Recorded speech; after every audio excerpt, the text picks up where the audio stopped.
যাচ্ছে ঠিক মতো? আমরা আজকে পড়ব প্রথমে টিএমভি বা টোবাকো মোজাইক ভাইরাস সম্পর্কে।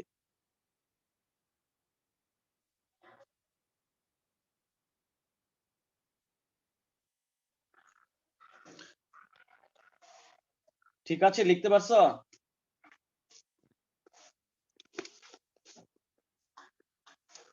আমরা প্রথমে আজকে পড়ব টোবাকো মোজাইক ভাইরাস, এটার গঠন পড়ব। তারপরে গতকালকে তো ভাইরাসের সাধারণ গঠন পড়া হয়েছে, ঠিক কিনা বলো?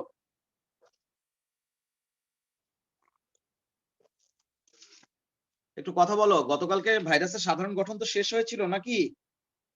জি স্যার। আচ্ছা ঠিক আছে, এখন আমরা টোবাকো মোজাইক ভাইরাস সম্পর্কে পড়ব। এখন এই ভাইরাসটার ব্যাপারে কি বক্তব্য আছে প্রথমে, সেটা হচ্ছে এটা তামাকের পাতায় ছোপ ছোপ দাগ হয়, যেটাকে মোজাইক রোগ বলে। মোজাইক মানেই হচ্ছে মানে কি বলা যায়, কালারের কম্বিনেশন আর কি। তো সেরকমের ছোপ ছোপ দাগ হয়, এটা যে শুধু তামাকে হয় নট দ্যাট, অনেক উদ্ভিদেই মোজাইক রোগ দেখা যায়। টমেটোতে দেখা যায়, গোল আলুতে দেখা যায়। এখানে আমরা তামাকের রোগটার ব্যাপারে বলছি। দেখো বাম পাশে হচ্ছে সুস্থ পাতা, আর ডান পাশে দেখতে পাচ্ছি আমরা মোজাইক রোগে আক্রান্ত পাতা। ছবি দেখা যাচ্ছে তো?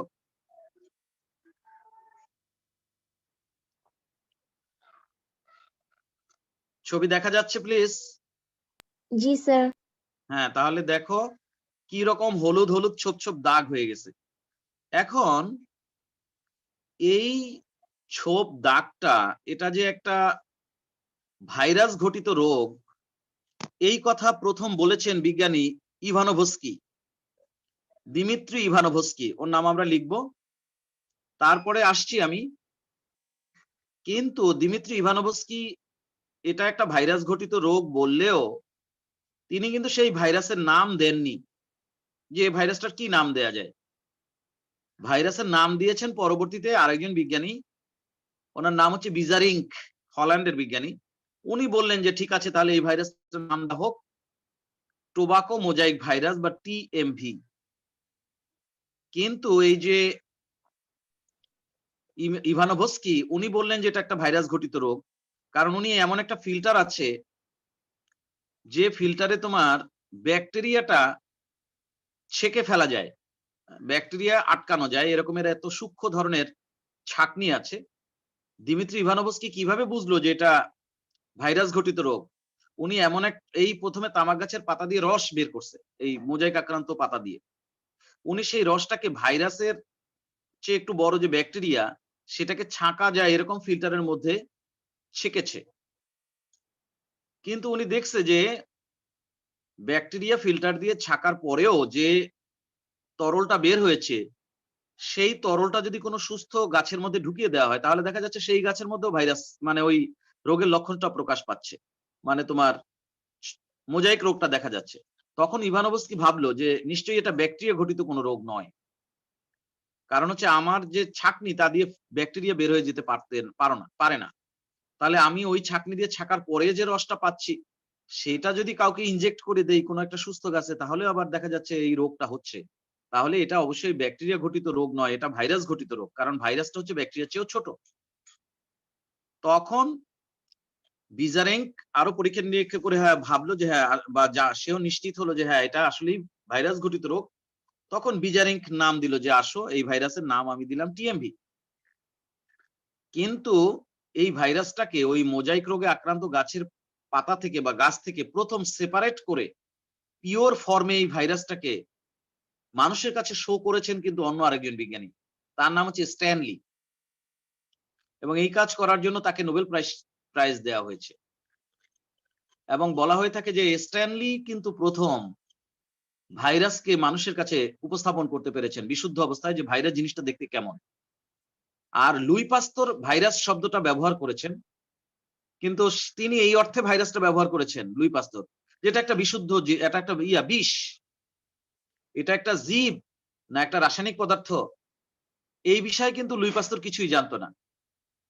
লুই পাস্তর কাজ করছে ব্যাকটেরিয়া নিয়ে, তখনও পর্যন্ত এই ভাইরাসের ব্যাপারে অত ধারণা মানুষের ছিল না। কিন্তু লুই পাস্তার এইটুকু পেয়েছিল যে এমনও কিছু ব্যাপার আছে, এমনও কোনো একটা ক্ষতিকর পদার্থ বা জীব আছে যেটা ব্যাকটেরিয়ার চেয়েও ছোট, যার কারণে এই রোগ হচ্ছে ছোঁয়াচে বা সংক্রামক ধরনের। লুই পাস্তুর বলছে যে এই জিনিসটা ভাইরাস, তবে সেটা একটা জীব না রাসায়নিক পদার্থ বা জড়বস্তু, এইসব বিষয় নিয়ে কিন্তু লুই পাস্তুর কিছু জানতো না।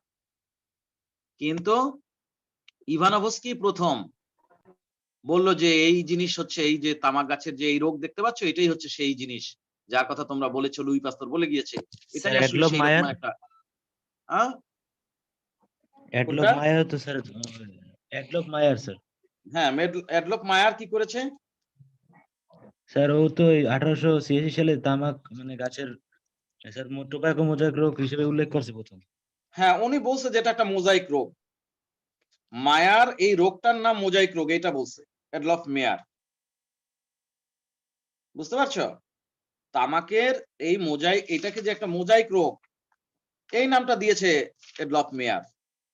কিন্তু এই ভাইরাসটা প্রথম সেপারেট করে দেখানোর কাজ কিন্তু মেয়ার করতে পারেন নাই, সেটা কিন্তু করেছেন বিজ্ঞানী স্ট্যানলি।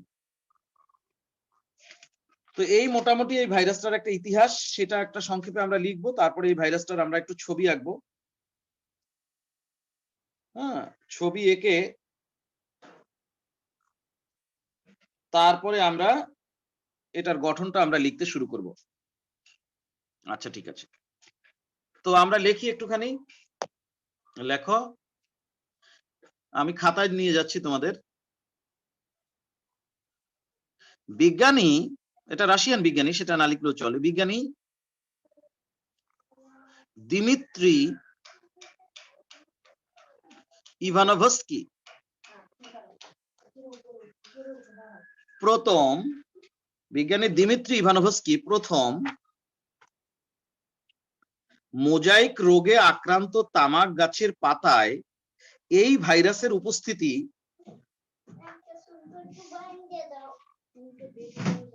মেয়ার স্ট্যানলি আর মিলার, মেয়ারের কথা বলছো? অ্যাডলফ মেয়ার না মিলার?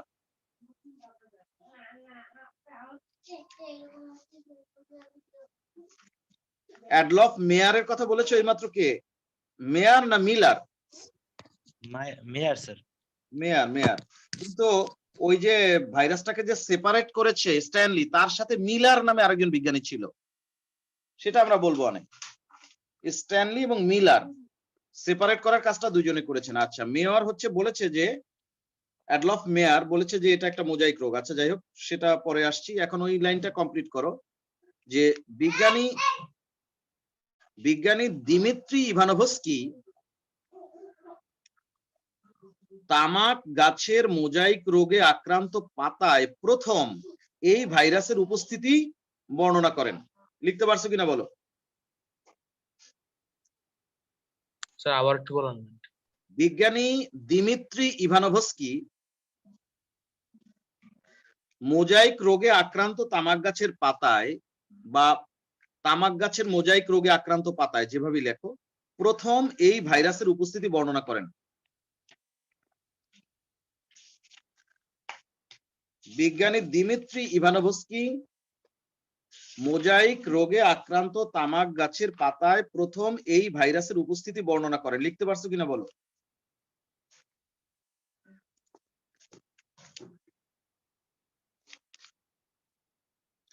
কথা বলো, লিখতে পারছো কিনা এই কথাটা? जी सर। বিজ্ঞানী দিমিত্রি ইভানোভস্কি মোজাইক রোগে আক্রান্ত তামাক গাছের পাতায় প্রথম এই ভাইরাসের উপস্থিতি শনাক্ত করেন বা বর্ণনা করেন। যা লেখো, দাড়ি সাথেই লেখো। এটা হচ্ছে হল্যান্ডের বিজ্ঞানী, এখন যার কথা বলবো ওনার নাম হচ্ছে বিজারিঙ্ক, BEI, তারপরে হচ্ছে ZERINK। বিজ্ঞানী বিজারিঙ্ক প্রথম এই ভাইরাসটিকে টোবাকো মোজাইক ভাইরাস বা TMV নামকরণ করেন।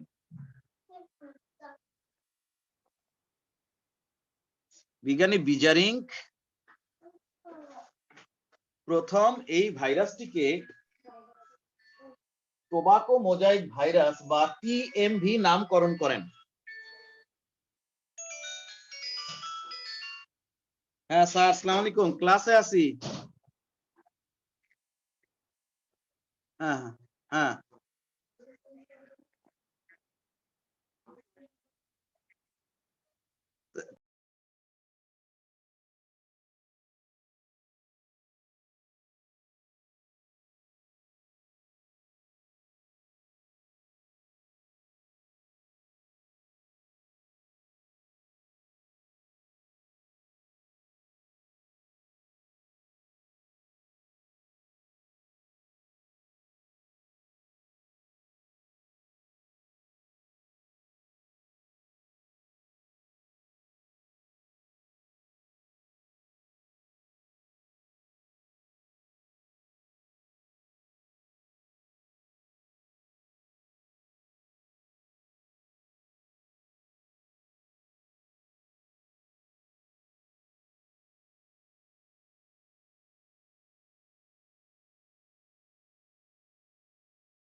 হ্যালো হ্যালো, সরি, শোনা যায়? হ্যালো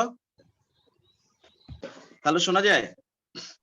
জি স্যার। Sorry, hello. হ্যাঁ, আচ্ছা, ওই একটা ফোন আসছিল জরুরি। আচ্ছা, লেখো তাহলে। পরের লাইনটা আমরা লিখলাম এরকম: বিজ্ঞানী দিমিত্রি ইভানোভস্কি কি করেছেন? মোজাইক রোগে আক্রান্ত তামাক গাছের পাতায় প্রথম এই ভাইরাসের উপস্থিতি বর্ণনা করেন। বিজ্ঞানী বিজারিং এই ভাইরাসটিকে টোবাকো মোজাইক ভাইরাস বা টিএমভি নামকরণ করেন। তারপরে লেখো বিজ্ঞানী স্ট্যানলি, ওনারা আমেরিকান, এবং মিলার, স্ট্যানলি অ্যান্ড মিলার প্রথম এই ভাইরাসটিকে পৃথক ও কেলাসিত করেন, ক্রিস্টালাইজ করেছেন। বিজ্ঞানী মিলার প্রথম এই ভাইরাসটিকে পৃথক ও কেলাসিত করেন। বিজ্ঞানী স্ট্যানলি এবং মিলার এই ভাইরাসটিকে প্রথম পৃথক ও কেলাসিত করেন।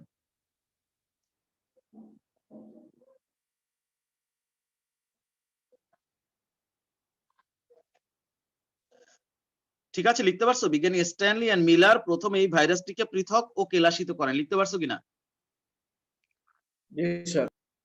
ঠিক আছে, এবার আমরা এই ভাইরাসটার একটা ছোট্ট ছবি আঁকি। এই ভাইরাসটা আমাদের দেখছি আমরা বিভিন্নভাবে, ছবি তো দেখছি। তারপরে একটা নজর একটু ছবি দেখে আসি, তারপর আমরা ছবি নিজেরা আঁকবো। আগের লাইনটা আরেকবার বলবেন? হ্যাঁ, বিজ্ঞানী স্ট্যানলি ও মিলার প্রথম এই ভাইরাসটিকে পৃথক ও কেলাসিত করেন। কেলাসিত করেন। বিজ্ঞানী স্ট্যানলি ও মিলার প্রথম এই ভাইরাসটিকে কেলাসিত করেন এবং পৃথক করেন। পৃথক করে ক্রিস্টালাইজ করছে আর কি। ভাইরাসকে পিউরিফাই করলে সে ক্রিস্টাল রূপ ধারণ করে, চিনির দানা বা লবণের দানার মতো। তো আমরা এই যে ভাইরাসটা, টিএমভি ভাইরাসটা দেখলাম, এর ছবি আছে, বইয়েও আছে, তোমাদের গুগলেও পেয়ে যাবে অসংখ্য ছবি। তো আমরা সেখান থেকে কোনো একটা ছবি আঁকবো আর কি।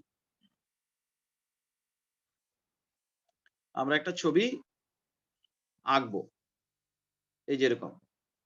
ঠিক আছে, এই ভাইরাসের ভেতরে কি থাকে? এরকম একটা কয়েলের মতো পেঁচানো একটা আরএনএ থাকে। এটা একটা একসূত্রক আরএনএ। একদম এই ভেতরটা, একদম শেষ পর্যন্ত, প্রথম থেকে শেষ পর্যন্ত এরকম একটা কয়েলের মতো পেঁচানো আরএনএ থাকে। আর এই আরএনএটার গায়ে লেগে লেগে চারপাশে, হ্যাঁ, এই যে দেখতে পাচ্ছ হলুদ রং বা যাই কিছু ওরা কালার দিয়েছে, এগুলো হচ্ছে সব প্রোটিন অণু। হ্যাঁ, প্রোটিন অণু। এই প্রোটিন অণুগুলোর নাম হচ্ছে ক্যাপসোমিয়ার। এই প্রোটিন অণুগুলোর নাম হচ্ছে ক্যাপসোমিয়ার। হ্যাঁ, আর এই সমস্ত প্রোটিন অণু বা ক্যাপসোমিয়ার দিয়ে তৈরি এই যে বহিরাবরণটা তৈরি হয়, এই বহিরাবরণটার নাম হচ্ছে ক্যাপসিড। ক্যাপসিড। এবং এইখানে তুমি মানে এমন একটা ব্যাপার যে প্রায় 2130টা থেকে শুরু করে 2200টা পর্যন্ত এই রকমের এই ক্যাপসোমিয়ার পাওয়া যায় এক একটা টিএমভির ভেতরে। 2130টা থেকে 2200টা পর্যন্ত। তো যাই হোক, সেই সমস্ত তথ্য আমরা লিখবো আস্তে আস্তে। সব ভাইরাসের আবরণটা কি এভাবে থাকে? না না না না, সব ভাইরাসে ক্যাপসিড আছে, কিন্তু সব ভাইরাসের ক্যাপসিডের সিস্টেমটা এরকম না। এখানে যেরকম ক্যাপসোমিয়ার গুলো লিচুর মতো লেগে লেগে আছে, সব ভাইরাসের ক্ষেত্রে এরকম না। অন্য ভাইরাসটা যখন একটু পরে আবার আলাপ করবো, যেমন টি2 একটু পরেই আঁকবো, তখন দেখবা সেটা ডিফারেন্ট। এইখানে এই ভাইরাসের এই ইয়েগুলো কি বলা যায়, প্রোটিন অণুগুলো এরকম লিচুর মতো লাগানো থাকে। বুঝতে পারছো বিষয়টা? সব ভাইরাসের এরকম না। তো আমরা একটু ছবিটা আঁকি না, মোটামুটি একটু আঁকি। অত তো আর একেবারে কি বলা যায় আর্টিস্টিক ভাবে আমরা পারবো না, দরকারও নাই। আঁকো, আমার সাথে সাথে আঁকো।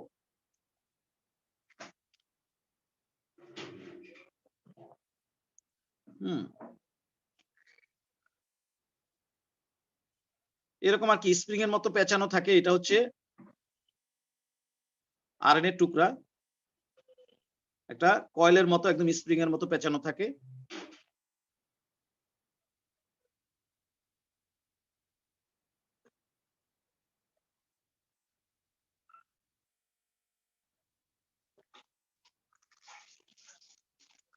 আর সেই কয়েলটার গায়ে গায়ে লাগানো থাকে এরকমের লিচুর মতো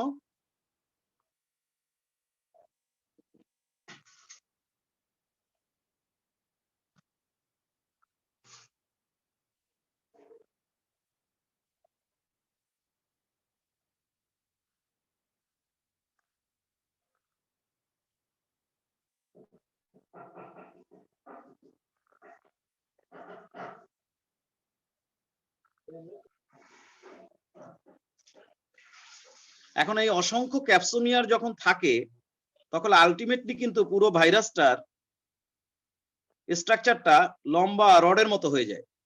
এই জন্য কিন্তু টিএমভি হচ্ছে একটা দণ্ডাকার ভাইরাস। তো যাই হোক, এগুলো হচ্ছে ক্যাপসোমিয়ার দিয়ে তৈরি আবরণ, যাকে আমরা বলবো ক্যাপসিড। এটা হচ্ছে টোটাল আবরণটা হচ্ছে ক্যাপসিড। ক্যাপসিডের ভেতরে যে অণুগুলো, এগুলোর নাম আমরা দিব ক্যাপসোমিয়ার, CAPSOMERE, ক্যাপসোমিয়ার। আর ভেতরে এই যে এগুলো দেখতে পাচ্ছি, যেটা এই যে অনেকটা কয়েলের মতো পেঁচানো, এরকম কয়েলের মতো পেঁচানো, এটাকে আমরা বলবো আরএনএ। তবে এই আরএনএটা অবশ্যই একসূত্রক আরএনএ, কারণ এটা কোনো ব্যতিক্রম তো নয়। ব্যতিক্রম দ্বিসূত্রক আরএনএ আছে কারো কারো। কার আছে মনে আছে দ্বিসূত্রক আরএনএ? কোলিফাস ভাইরাস না, আর রিও ভাইরাস মনে রাখতে হবে, কিন্তু খালি পড়লেই হবে না। আর ভেতরটা কিন্তু ফাঁকা। এর ভেতরটা এই যে কয়েলটা তো ধরো থাকে এরকম, খেয়াল করো, এই আরএনএটা তো এরকম কয়েলের মতো পেঁচানো, খেয়াল করো। আর তার চারপাশে তো হচ্ছে মনে করো এই যে ক্যাপসোমিয়ার গুলো লাগানো আছে। থাকলো, বুঝলাম, বাইরে থেকে তো আর ভেতরটা দেখতে পাবো না। এই ভেতরটা কিন্তু এরকম ফাঁপা, একদম ফাঁকা, হলো, সেটাকে আমরা বলবো কোর। একদম ভেতরটা ফাঁকা, যাকে আমরা বলবো কোর। এবং এই কোর বা যেটা হলো, এটার আবার একটা ইয়ে আছে, ব্যাস আছে। এটার ব্যাস হচ্ছে তোমার 40 অ্যাংস্ট্রম। তো সেগুলো আমরা সংখ্যাগত তথ্য যা আছে সেগুলো আমরা নোটের মধ্যে লিখবো। ছবি এই আর কি, ছবি আর আকার তো কিছু দেখি না, এরকম আঁকলেই চলবে। আচ্ছা, এবার আমরা লেখি না, ছবি আঁকলাম, যা পারছি আঁকছি, অসুবিধা নাই। এটা হচ্ছে টিএমভি। তাহলে আমরা একটা জিনিস জানলাম যে টিএমভি প্রথম তামাক গাছের মোজাইক রোগে আক্রান্ত পাতার ভেতরে পাওয়া যাবে, এটা বলেছেন ইভানোভস্কি। পরে সেটা নাম দিয়েছেন বিজারিঙ্ক, আর সেটাকে সেপারেট করেছেন স্ট্যানলি এন্ড মিলার। এই নামগুলো আসে অনেক সময় ভর্তি পরীক্ষায়। এবার লিখতে শুরু করি। লেখো, টিএমভি এক প্রকার দণ্ডাকার ভাইরাস। এটা হচ্ছে রড শেপ ভাইরাস। টিএমভি এক প্রকার দণ্ডাকার ভাইরাস, এটা লিখো। লিখছো? টিএমভি এক প্রকার দণ্ডাকার ভাইরাস, কথাটা লিখছো কিনা?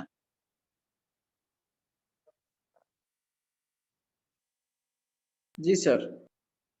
লেখো, এই ভাইরাসের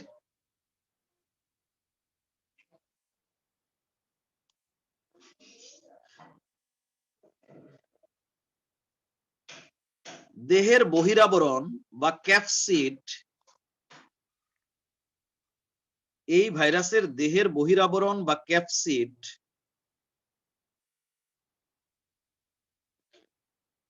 2130 থেকে 2200টি এই ভাইরাসের বহিরাবরণ বা ক্যাপসিড 2130 থেকে 2200টি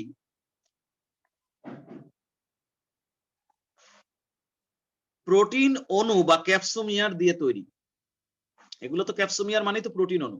এই ভাইরাসের বহিরাবরণ বা ক্যাপসিড 2130 থেকে 2200টি প্রোটিন অণু বা ক্যাপসোমিয়ার দিয়ে তৈরি। এই ভাইরাসের বহিরাবরণ বা ক্যাপসিড 2130 থেকে 2200টি প্রোটিন অণু বা ক্যাপসোমিয়ার দিয়ে তৈরি। লিখছো কিনা বলো? জি জি স্যার স্যার লেখছি। হ্যাঁ, এখন তোমরা তো জানো প্রোটিন তৈরি হয় কি দিয়ে? অ্যামাইনো অ্যাসিড দিয়ে, তাই না? অনেকগুলো অ্যামাইনো অ্যাসিড পাশাপাশি এসে যখন পেপটাইড বন্ডের মাধ্যমে যুক্ত হয় তখনই তো তাকে পলিপেপটাইড বা প্রোটিন বলে। তাহলে এই ক্যাপসোমিয়ার গুলো তো তার ব্যতিক্রম নয়। ক্যাপসোমিয়ার গুলো যেহেতু প্রোটিন, তার মানে এর মধ্যেও আছে অ্যামাইনো অ্যাসিড। সেখানে একটা ব্যাপার আছে, প্রত্যেকটা ক্যাপসোমিয়ার, এটা লেখো, প্রতিটি ক্যাপসোমিয়ার 158টি অ্যামাইনো অ্যাসিড দিয়ে তৈরি। এই তথ্যগুলো ভর্তি পরীক্ষায় বা বোর্ডের পরীক্ষায় কিন্তু দিবে। প্রতিটি ক্যাপসোমিয়ার 158টি অ্যামাইনো অ্যাসিড দিয়ে তৈরি। খুব ইন্টারেস্টিং তথ্যগুলো, খুব ইন্টারেস্টিং, তাই দিতে পারে পরীক্ষায়। প্রতিটি ক্যাপসোমিয়ার 158টি অ্যামাইনো অ্যাসিড দিয়ে তৈরি।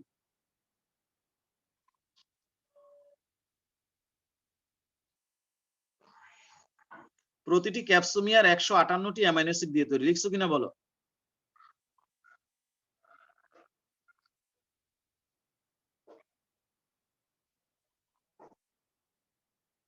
জি স্যার আচ্ছা, ঠিক আছে। এবার আর একটা কথা লেখো, লেখো ক্যাপসিড এর ঠিক নিচেই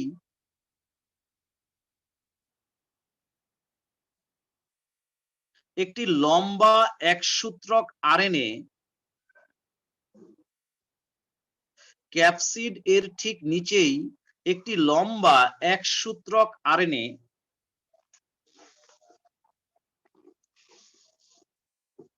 দেহের এক প্রান্ত থেকে অপর প্রান্ত পর্যন্ত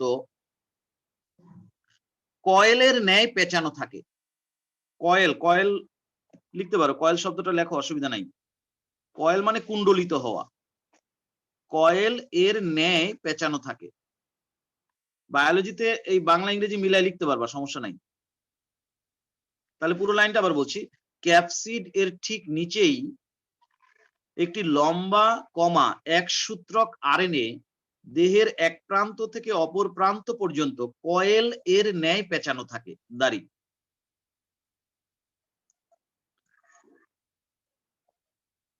লিখতে পারছো কিনা বলো? জি স্যার।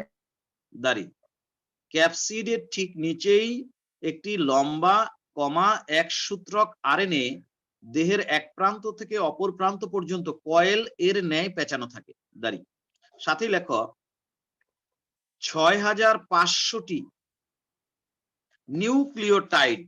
আমরা জানি যেখানে ডিএনএ আরএনএ এর ব্যাপার থাকবে, ডিএনএ আরএনএ তৈরির যে গাঠনিক একক তাকে বলা হয় নিউক্লিওটাইড। লেখো 6500টি নিউক্লিওটাইড দিয়ে, নিউক্লিওটাইড এরকম বাংলায় লিখতে পারো, 6500টি নিউক্লিওটাইড দিয়ে এই আরএনএ সূত্রটি তৈরি হয়। 6500টি নিউক্লিওটাইড দিয়ে এই আরএনএ সূত্রটি তৈরি হয়। লিখতে পারছো?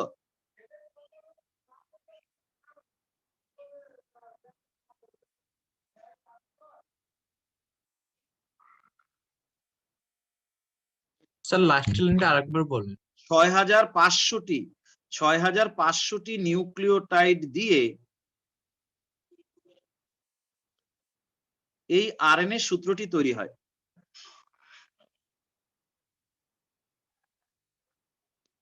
6500টি নিউক্লিওটাইড দিয়ে এই আরএনএ সূত্রটি তৈরি হয়। লিখতে পারছো কিনা? জি স্যার এখন এইখানে একটা ব্যাপার একটু বলি, তবে এটা একেবারে অ্যাকুরেটলি না, কোন কোন বইতে এই তথ্য আছে। এই যে প্যাচ, এক একটা প্যাচের তোমার কি বলা যায় দূরত্ব হচ্ছে 49 অ্যাংস্ট্রম, এটা একটা তথ্য লিখতে পারো।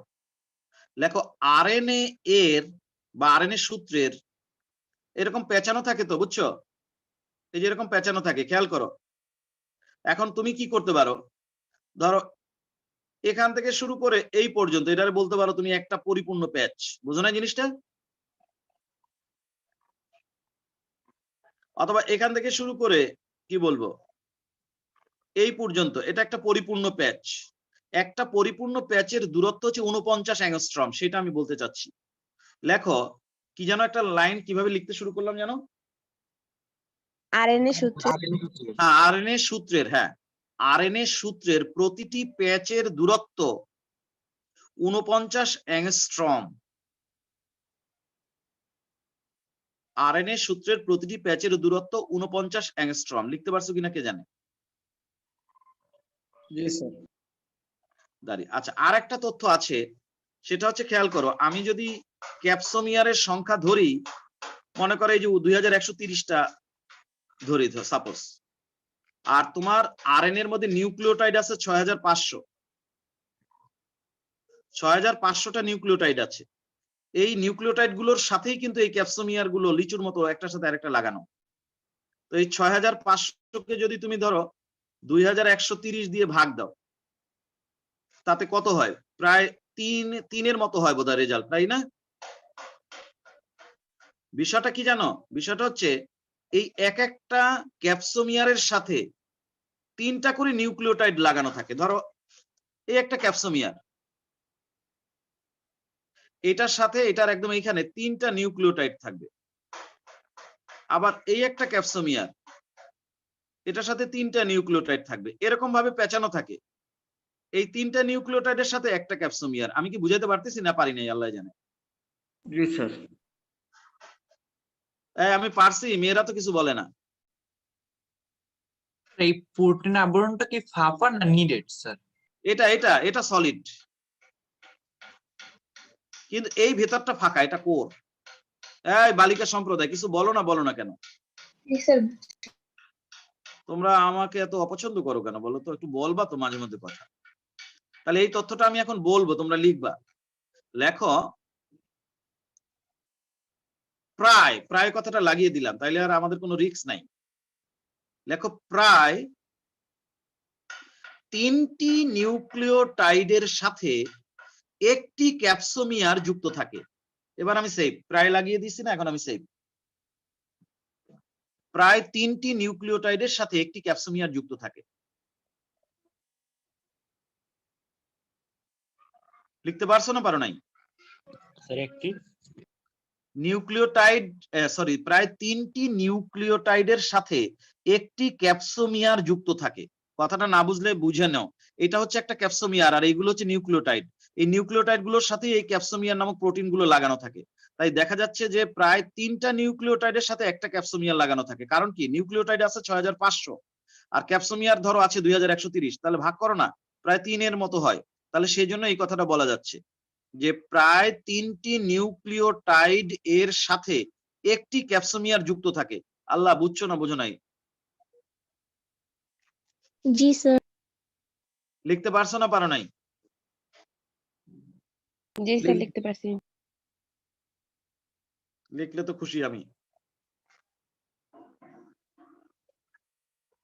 ঠিক আছে, এবার আমরা অন্য একটা তথ্য দিচ্ছি, সেটা হচ্ছে এই যে ভেতরে যে ফাঁকা জায়গাটা কোর, সেটার কথা বলবো। লেখো পেঁচানো। কি লিখবা? পেঁচানো। পেঁচানো আরএনএ এর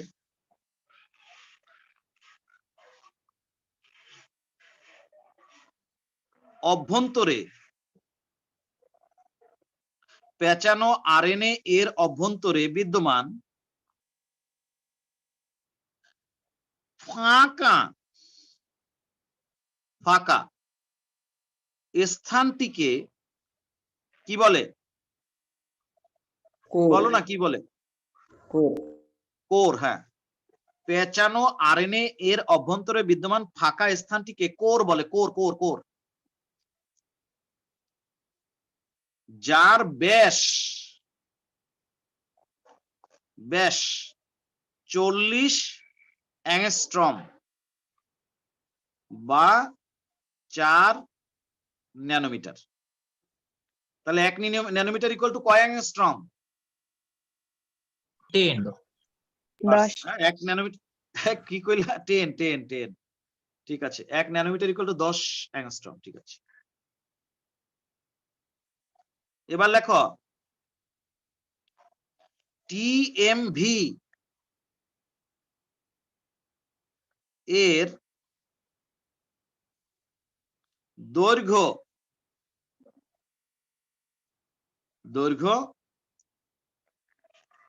280 থেকে 300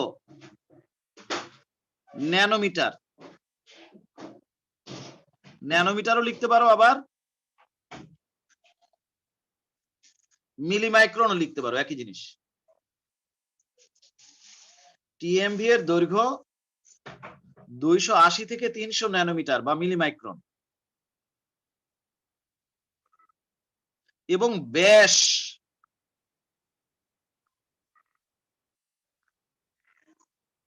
18 থেকে 20 ন্যানোমিটার বা মিলিমাইক্রন। স্যার 15 থেকে 18 লেখা তো স্যার বইতে। আর দূর, লেখলি ওদের সব কথা বিশ্বাস করা লাগবে। 18 থেকে 20 ন্যানোমিটার, একটা বই দেখলে হয়? উফ, লিখতে পারছো? জি স্যার। টিএমভি এর দৈর্ঘ্য 280 থেকে 300 ন্যানোমিটার এবং ব্যাস 18 থেকে 20 ন্যানোমিটার। লিখতে পারছো কিনা? জি স্যার। অর্থাৎ প্রস্থের চেয়ে দৈর্ঘ্য প্রায় 17 গুণ বেশি।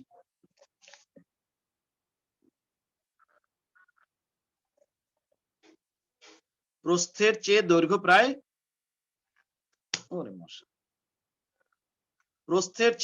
প্রায় কত গুণ বেশি? 17। হ্যাঁ, এটা পরীক্ষা দেবে কিন্তু, পারবা না ইনশাআল্লাহ। প্রস্থের চেয়ে দৈর্ঘ্য প্রায় 17 গুণ বেশি। লিখছ?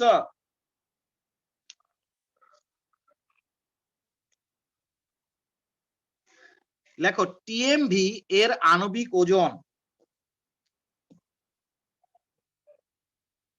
প্রায় 37 মিলি। তুমি যে 15 থেকে 18 বললা, কোন বইয়ের কথা বললা?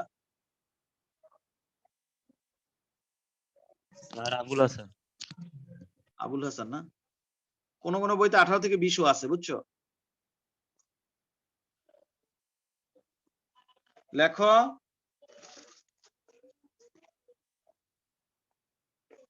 তা তোমার আবার মনে কষ্ট লাগবে নাকি? তাহলে 15 থেকে 18 লিখে রাখো যদি অসুবিধা বোধ করো। না স্যার, সমস্যা নেই স্যার, এমনি বলছি স্যার। ওতে অসুবিধা নাই। আচ্ছা, কি লিখলাম লাইনটা?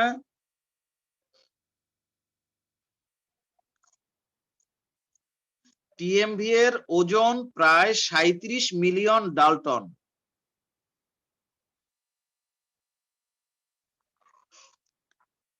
যার 95% ওজন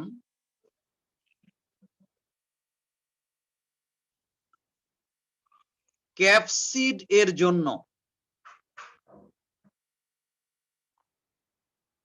টিএমভি এর ওজন প্রায় 37 মিলিয়ন ডাল্টন, যার 95% ওজন ক্যাপসিড এর জন্য এবং 5% ওজন আরএনএ এর জন্য হয়ে থাকে। ক্যাপসিড এর জন্য হচ্ছে 95% ওজন, আর আরএনএ এর জন্য হচ্ছে 5% ওজন। বুঝতে পারছো কথাটার মানে কি? টিএমভি এর ওজন প্রায় 37 মিলিয়ন ডাল্টন, যার 95% ওজন ক্যাপসিডের জন্য এবং 5% ওজন আরএনএ এর জন্য হয়ে থাকে। লিখতে পারছো কিনা বলো? স্যার হয়েছে। এইটুক লিখতে পারলে চলবে টিএমভি এর ব্যাপারে। তাহলে এখন সংখ্যাগত তথ্যগুলো ভালো করে মনে রাখিও। হ্যাঁ, পরীক্ষায় কিন্তু দিতে পারে। তাহলে টিএমভি শেষ করলাম, এখন আমরা পড়বো টি2। টি2 ভাইরাস লিখতে পারছো?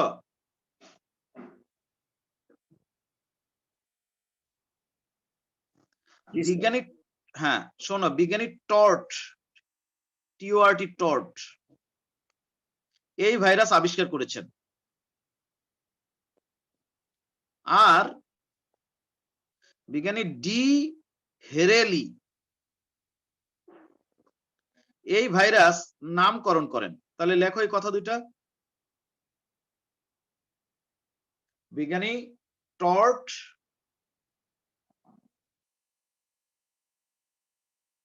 এই ভাইরাস আবিষ্কার করেন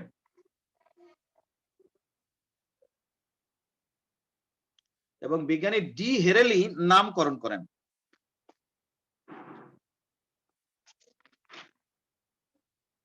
এখন এই ভাইরাস নিয়ে কিছু কথা আমি বলি। প্রথমে একটু ছবি আঁকার চেষ্টা করি। একটু আগে একজন বলেছিল যে স্যার সব ভাইরাসেরই কি ক্যাপসিড দেখতে এরকম কিনা। এখন দেখো যে এই ভাইরাসের ক্যাপসিডটা কিরকম, একটা ছবি আমরা দেখে আসি, তারপর আঁকবো। টোটাল এই ভাইরাসটা দেখতে কেমন তাই একটু একবার একটা চোখ বুলিয়ে আসি। এই যে দেখো ভাইরাসটা কেমন, এর মাথাটা কেমন দেখো, অনেকটা প্রিজমের মতো। আর এর আবার একটা কলার বা লেজ আছে, গ্রিবা আছে। আর তার নিচে আবার একটা প্লেটের মতো আছে, বেস প্লেট। অনেকগুলোই ছবি আছে, তোমাদের আমি কয়েকটা ছবি শেয়ার করেছি গ্রুপে। এই টি2-র মধ্যে আবার সব এরা টি সিরিজ ভুক্ত ভাইরাস, কিন্তু এদের মধ্যে আবার টি2 আছে, টি4 আছে, টি6 আছে, এরকম। তাহলে এদের দেহটা দেখো 3 ভাগে বিভক্ত, বুঝছো? মাথাটা হচ্ছে এরকম অনেকটা প্রিজমের মতো, তবে এক সাইড দিয়ে দেখলে অনেকটা ষড়ভুজাকার বলে মনে হয়।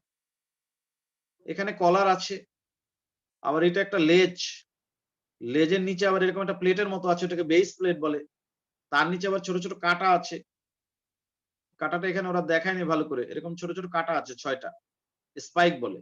আবার এই পাশে আবার মোট 6টা আবার ছোট ছোট ফাইবারের মতো আছে, যাদেরকে স্পাইকলেট বলে। এরকম আর কি এই ভাইরাসটা। তা এদের ক্যাপসিডটা কেমন দেখো, একটু আগে যে দেখছো টিএমভি, আর সেটার ক্যাপসিড আর এটার ক্যাপসিড তো একরকম না। আবার এটার ভেতরটা যদি তুমি দেখো তাহলে কেমন, টিএমভি এর ভেতরে ছিল আরএনএ এবং সেটা কয়েলের মতো পেঁচানো। এই যে টিএমভি এর আরএনএটা কেমন দেখো, কয়েলের মতো পেঁচানো।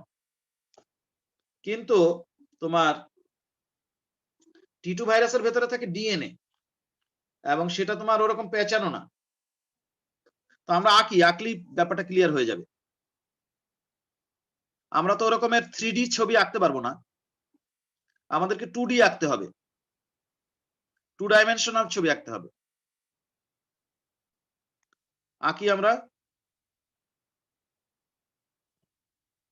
খালি হাতে আঁকতেছি, খুব বেশি ভালো হবে এমনটা নয়।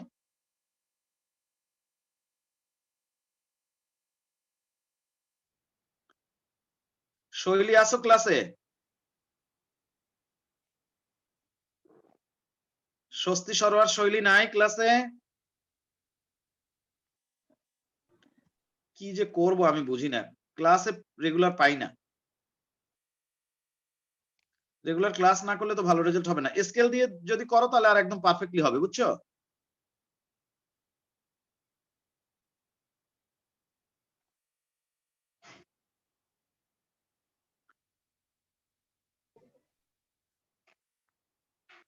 এই তামান্না, জেফ তামান্না, তুমি এখন আসছো কেন ক্লাসে? এতক্ষণ কোথায় ছিলা? স্যার আমি হসপিটালে আছি স্যার, আমার একটু অসুস্থ। তুমি নিজেই অসুস্থ না কোনো রিলেটিভ অসুস্থ? স্যার আমি নিজেই মানে ডক্টর দেখাতে আসছি, তো সিরিয়াল পড়ছি স্যার। ও বুঝছি, আল্লাহ মাফ করুক, সুস্থ হয়ে যাও। তো এতক্ষণ আমরা তো পড়ছি অনেক কিছু, তুমি রেকর্ডটা পরে দেখে নিও। হ্যাঁ জি স্যার। ঠিক আছে।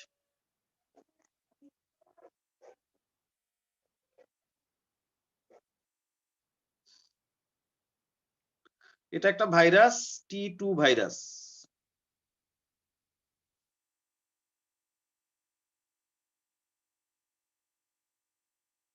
আমি এটা ডিসক্রিপশন তোমাদের গ্রুপে শেয়ার করছি, সেখান থেকে তোমরা দেখে নিতে পারবা কি আবিষ্কার করছে, এটা নেচার সবকিছুই আছে সেখানে। আমরা মোটামুটি একটা ছবি আঁকতেছি, আমি তো আগেই বলছি যে আমি ফ্রি হ্যান্ড আঁকতেছি। নিয়ম হচ্ছে এটা স্কেল দিয়ে আঁকতে হয়, ছোট একটা স্কেল নিয়ে সুন্দর করে, যে দাগ টাগ গুলো যেন সোজা সুন্দর হয়, এই সেটা তোমরা করবা। আর এর ভেতরে ডিএনএ থাকে এবং সেটা একটা দ্বিসূত্রক ডিএনএ। এই জায়গাটা ফাঁকা, কোর। আর এটা হচ্ছে ক্যাপসিড। তবে এই ক্যাপসিডে যে ক্যাপসোমিয়ার থাকে তার সংখ্যা অসংখ্য, যে কারণে এটার কোনো একটা নির্দিষ্ট সংখ্যা দেয়া যাচ্ছে না। যেমন তোমরা টিএমভি তে নির্দিষ্ট সংখ্যা দিয়েছো 2130 বা 2200, ওরকম সংখ্যা এখানে ক্যাপসোমিয়ারের ক্ষেত্রে দেয়া যাবে না। সুন্দর হয় না, আমার কাছে ছবিটা একদম মানে ভালো হয় নাই, পচা হয়েছে। তো যাই হোক, আমরা এটা সামনে রেখে জাস্ট লিখতে হবে, তাই খালি হাতে আঁকলে খুব একটা ভালো হয় না, বুঝতেই পারছি। আচ্ছা, এটা হচ্ছে হেড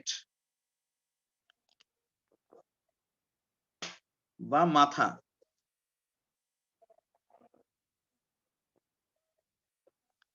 আর এটা হচ্ছে কলার বা নেক বা গ্রীবা।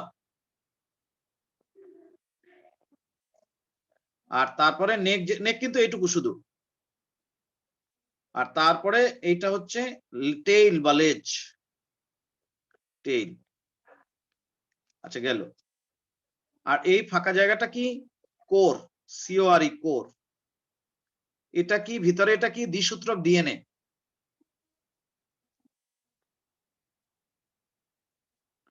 ডিএনএ। আর এটা কি? ক্যাপসিড। এটা আসে বেশি সবচেয়ে পরীক্ষায়। আর এই দেহের একদম শেষ প্রান্তে, লেজের শেষ প্রান্তে এরকম একটা চ্যাপ্টা থালার মতো থাকে, এটাকে বলা হয় বেস প্লেট। আর এইগুলোকে বলা হয়, এই যে দুই পাশে 6টা দেখালাম, এগুলোকে বলে স্পাইকলেট, বাংলা বলে স্পর্শক তন্তু। ও যখন কোথাও গিয়ে ল্যান্ড করে তখন এগুলো দিয়ে আঁকড়ায় ধরে, যেন কোনো দিকে হেলে দুলে পড়ে না যায়। স্পাইকলেট। আর এই বেস প্লেটের নিচেও আবার 6টা কাটা আছে। 6টাই স্পাইকলেট, কিন্তু 6টা থাকবে, নট মোর অর লেস। আর এই বেস প্লেটের নিচে যে কাঁটার মতো দেখতে পাচ্ছ, এগুলো ছোট ছোট কিন্তু সুচালো, এগুলোর নাম হচ্ছে স্পাইক। এটাও কিন্তু, এগুলো 6টা থাকবে। এই মোটামুটি একটা T2 ভাইরাসের ছবি। এখন এটার বর্ণনাটা আমরা দিলেই হয়ে যায়। তাহলে আমরা শুরু করি। কিছু কি লিখছি? মোটেও না, লেখি নাই কিছু। তার নামকরণ করে বলছেন। আচ্ছা, ওইটা লিখছো না? তাহলে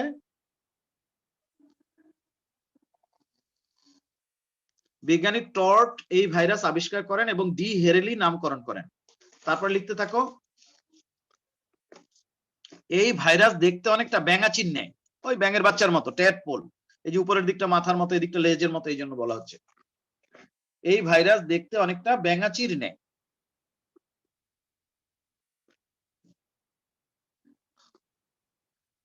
ইহা ব্যাকটেরিয়ার দেহে বসবাস এবং ধ্বংস করে। ইহা ব্যাকটেরিয়ার দেহে বসবাস করে এবং ব্যাকটেরিয়াকে ধ্বংস করে, তাই একে ব্যাকটেরিওফাজ ভাইরাস বলা হয়। BACTERIOPHAGE। ফাজ মানে হচ্ছে ঘাতক। ইহা ব্যাকটেরিয়ার দেহে বসবাস করে এবং ব্যাকটেরিয়াকে ধ্বংস করে, তাই একে ব্যাকটেরিওফাজ ভাইরাস বলা হয়।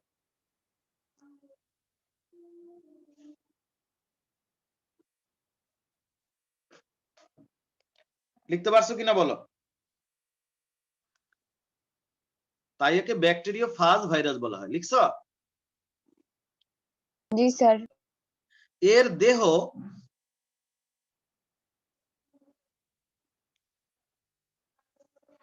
তিনটি অংশে বিভক্ত, যথা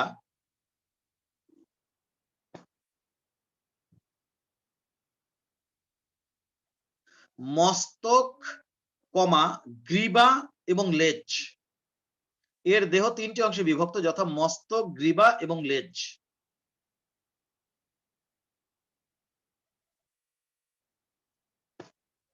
এর দেহ 3টি অংশে বিভক্ত, যথা মস্তক, গ্রীবা এবং লেজ।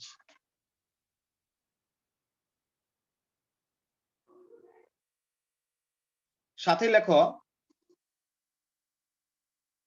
মস্তকের দৈর্ঘ্য, মস্তকের দৈর্ঘ্য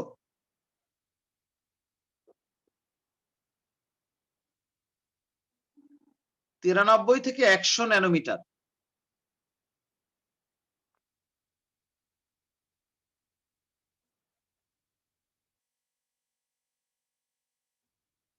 এবং প্রস্থ 65 ন্যানোমিটার।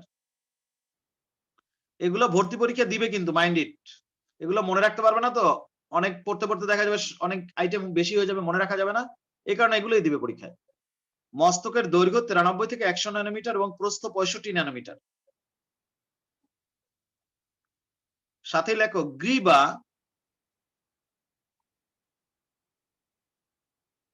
গ্রীবার দৈর্ঘ্য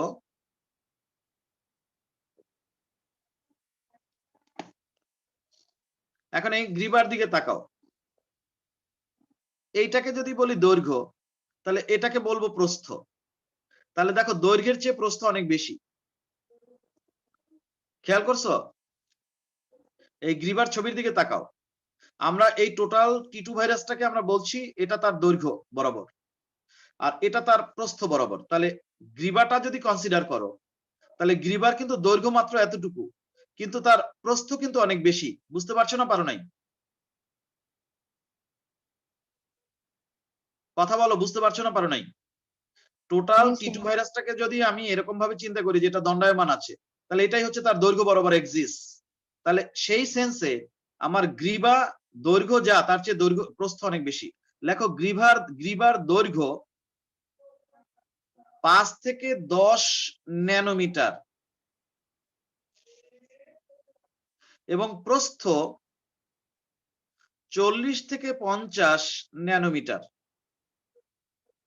অনেকে ভাবতে পারে যে দৈর্ঘ্যের চেয়ে প্রস্থ বেশি হয় কিভাবে, সেটা যেন পরীক্ষার মধ্যে পড়তে গিয়ে ঝামেলা না লাগে। গ্রীবার দৈর্ঘ্য 5 থেকে 10 ন্যানোমিটার এবং প্রস্থ 40 থেকে 50 ন্যানোমিটার। মানে মাথার চেয়ে একটু গ্রীবাটা ছোট থাকে চওড়ায়। মাথা 65 ন্যানোমিটার, কিন্তু তার চেয়ে গ্রীবা অঞ্চলটা একটু চওড়া কম থাকে, মাইন্ড ইট। 40 থেকে 50 ন্যানোমিটার। এবার আসো লেজের কথা বলবো।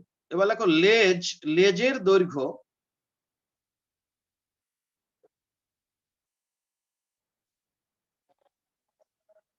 95 থেকে 110 ন্যানোমিটার। লেজের দৈর্ঘ্য 95 থেকে 110 ন্যানোমিটার এবং প্রস্থ বা ব্যাস, লেজটা তো সিলিন্ড্রিক্যাল তাই ব্যাসও বলা যায়, 15 থেকে 25 ন্যানোমিটার। Mind it.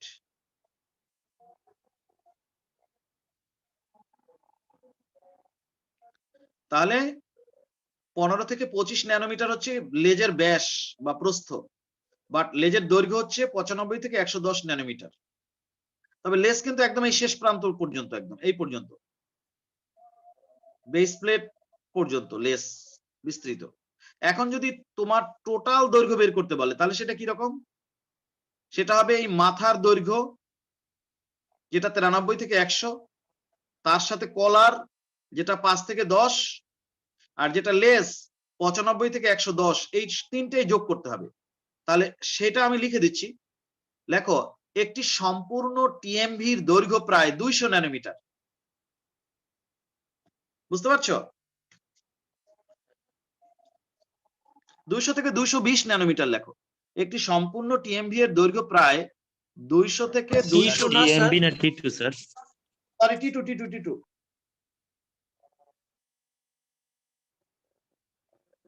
সরি কি জানো বললা? 300 পাইলা কোথায়? 300 আসে কিভাবে? মাথার দৈর্ঘ্য যদি হয় 93 থেকে 100। স্যার T2 বলছে স্যার, আপনি ওইটারে TMB T2 বলছিলেন। সরি T2 হবে, হ্যাঁ T2। লেখো একটি সম্পূর্ণ T2 ভাইরাসের দৈর্ঘ্য প্রায় 200 থেকে 220 ন্যানোমিটার। ঠিক আছে, লিখতে পারছো কিনা?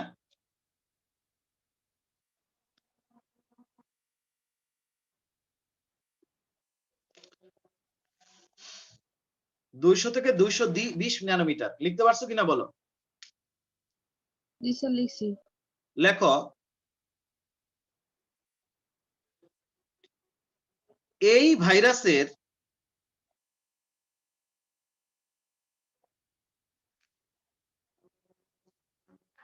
ভেতরে একটি দ্বিসূত্রক ডিএনএ থাকে।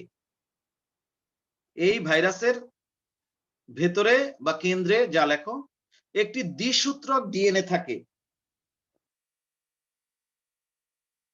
যা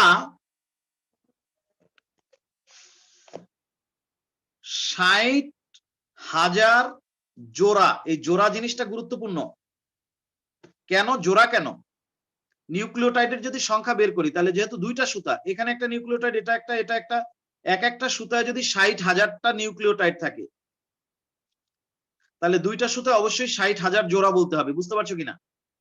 যেহেতু দ্বিসূত্রক ডিএনএ, এক একটা সুতায় 60,000টা নিউক্লিওটাইড থাকলে দুইটা সুতায় 60,000 জোড়া নিউক্লিওটাইড থাকবে। তাহলে লেখো এই ভাইরাসের কেন্দ্রে বা ভেতরে একটি দ্বিসূত্রক ডিএনএ থাকে যা 60,000 জোড়া নিউক্লিওটাইড দিয়ে তৈরি।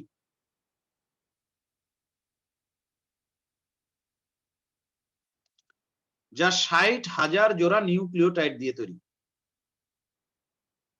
লিখতে পারছো কিনা? জোড়া, 60,000 জোড়া, এই জোড়া কথাটা কিন্তু গুরুত্বপূর্ণ। এই ভাইরাসের কেন্দ্রে একটি দ্বিসূত্রক ডিএনএ থাকে যা 60,000 জোড়া নিউক্লিওটাইড দিয়ে তৈরি। লিখছো কিনা বলো? জি স্যার। এই ডিএনএ 150টি জিন বহন করে। ডিএনএর ছোট ছোট অংশ যা বৈশিষ্ট্য নিয়ন্ত্রণ করে তাকে জিন বলে। এই ডিএনএ 150টি জিন বহন করে। অন্ধকার পড়ে কেন?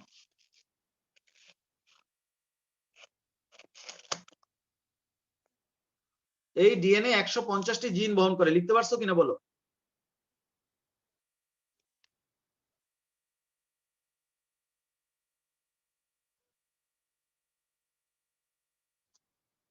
এই ডিএনএ জি, স্যার। 150 জিন বহন করে। আচ্ছা, এরপর আরেকটু লেখো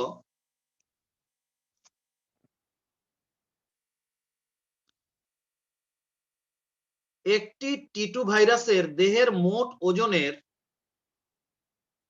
50% ক্যাপসিড এর জন্য এবং 50% ডিএনএ এর জন্য হয়ে থাকে।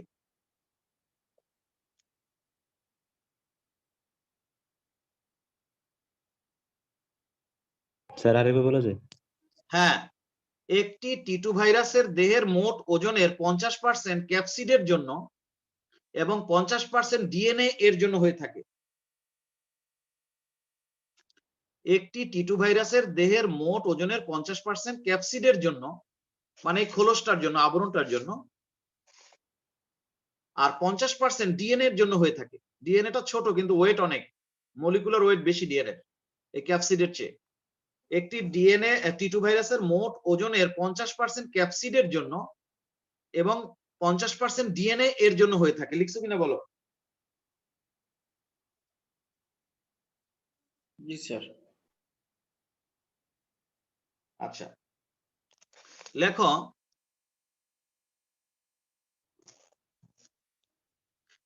এর কোর অঞ্চলে, কোর অঞ্চলে, কোর মানে ফাঁকা জায়গাটা, সব ভাইরাসই কোর থাকে, এই জন্য কোর কাকে বলে এটা আলাদাভাবে বলছি না। এর কোর অঞ্চলে লাইসোজাইম নামক এনজাইম থাকে। এর কোর অঞ্চলে লাইসোজাইম নামক এনজাইম থাকে যা ব্যাকটেরিয়ার দেহে ছিদ্র তৈরি করে। এর কোর অঞ্চলে লাইসোজাইম নামক এনজাইম থাকে, ওই এনজাইমটাকে সে চাপ দিয়ে এই লেজার মধ্যে পাঠিয়ে দেয়। তারপরে লেজার এই মাঝখানে আবার একটা ছিদ্র আছে বেস প্লেটের মাঝখানে, ওইটা দিয়ে সেই এনজাইমটা এসে ব্যাকটেরিয়ার গায়ের সাথে লাগলেই ওখানে একটা ছিদ্র হয়ে যায়। সেটা আমরা পড়বো, এই ভাইরাসটার আবার বংশবৃদ্ধি পড়বো যখন তখন। তাড়াতাড়ি লেখো, এই ভাইরাসের কোর অঞ্চলে লাইসোজাইম নামক এনজাইম থাকে, যা ব্যাকটেরিয়ার দেহে ছিদ্র তৈরির কাজে ব্যবহৃত হয় বা ব্যাকটেরিয়ার দেহে ছিদ্র তৈরি করে। যেটা লেখো, এই ভাইরাসের কোর অঞ্চলে লাইসোজাইম নামক এনজাইম থাকে, যা ব্যাকটেরিয়ার দেহে ছিদ্র তৈরির কাজে ব্যবহৃত হয়। লিখছো কিনা বলো? জি স্যার। আরেকটা লাইন লিখতে হবে, লেজের শেষ প্রান্তে একটি পাতলা ও চ্যাপ্টা বেস প্লেট থাকে, যার মাঝখানে একটি ছিদ্র থাকে। এই যে ছিদ্রটা, এটা দিয়েই সে চাপ দিয়ে ওই লাইসোজাইম এনজাইমটা এখানে নিয়ে আসে, এই ছিদ্রটা দিয়ে সিরিঞ্জের মতো। তাহলে লিখো, লেজের শেষ প্রান্তে পাতলা ও চ্যাপ্টা বেস প্লেট থাকে, যার মাঝখানে একটি ছিদ্র থাকে। লেজের শেষ প্রান্তে একটি পাতলা ও চ্যাপ্টা বেস প্লেট থাকে, যার মাঝখানে একটি ছিদ্র থাকে।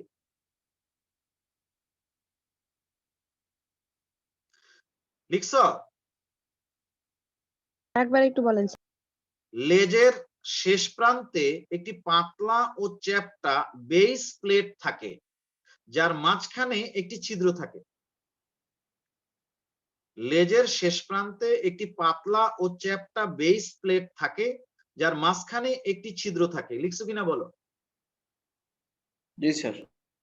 দাঁড়ি সাথে লেখো, বেস প্লেট এর নিম্ন তলে 6টি ছোট কাটা থাকে, যাদেরকে স্পাইক বলে। বেস প্লেটের নিম্ন তলে 6টি ছোট কাঁটা থাকে, যাদেরকে স্পাইক বলে।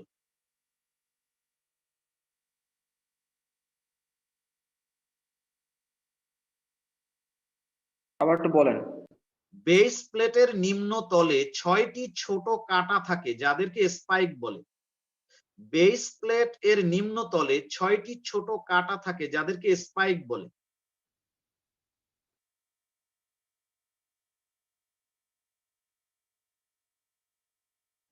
বেস প্লেটের নিম্নতলে 6টি ছোট কাঁটা থাকে, যাদেরকে স্পাইক বলে।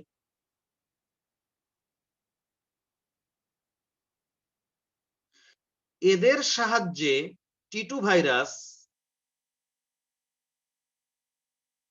ব্যাকটেরিয়ার দেহে শক্তভাবে আটকে থাকে। এদের সাহায্যে টিটু ভাইরাস ব্যাকটেরিয়ার দেহে শক্তভাবে আটকে থাকে বা যুক্ত থাকে, যুক্ত থাকেও লিখতে পারো। এদের সাহায্যে টিটু ভাইরাস ব্যাকটেরিয়ার দেহে শক্তভাবে যুক্ত থাকে বা দৃঢ়ভাবে যুক্ত থাকে। যা লেখো, একটা ব্যাকটেরিয়ার দেহের উপরে যখন সে দাঁড়ায়, তখন এই স্পাইক গুলো ব্যাকটেরিয়ার দেহের মধ্যে ঢুকে যায়, যাতে করে এই ভাইরাসটা শক্তভাবে আটকায় যায় আর কি। স্পোর্টসম্যানদের জুতার নিচে স্পাইক থাকে, যেন তারা স্লিপ না কাটে, ওরকম আর কি।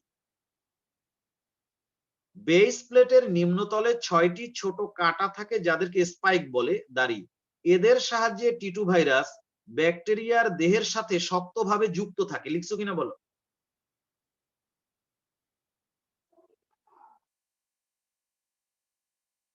জি স্যার, লিখছি। শেষ লাইন, বেস প্লেটের চারপাশে 6টি লম্বা ও সরু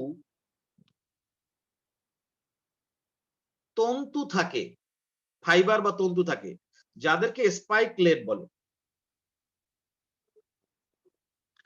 বেস প্লেটের চারপাশে 6টি সরু ও লম্বা তন্তু থাকে, তন্তু, যাদেরকে স্পাইকলেট বলে।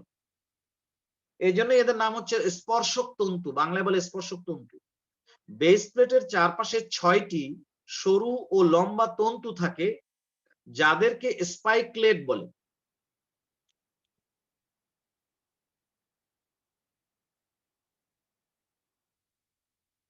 লিখতে পারছো কিনা বলো? জি স্যার। বেস প্লেটের চারপাশে 6টি সরু ও লম্বা ফাইবার বা তন্তু থাকে যাদেরকে স্পাইকলেট বলে, লিখছো কিনা? জি স্যার। দাঁড়ি, শেষ লাইন লেখো, এই তন্তুগুলি ভাইরাসের দেহটিকে সোজাভাবে দাঁড়িয়ে থাকতে সাহায্য করে। সোজা কথা, ঠেস দিয়ে দাঁড়াতে সাহায্য করে। এই তন্তুগুলি ভাইরাসের দেহটিকে সোজাভাবে দাঁড়িয়ে থাকতে সাহায্য করে। শেষ। এই তন্তুগুলি ভাইরাসের দেহটিকে সোজাভাবে দাঁড়িয়ে থাকতে সাহায্য করে। লিখছো কিনা বলো?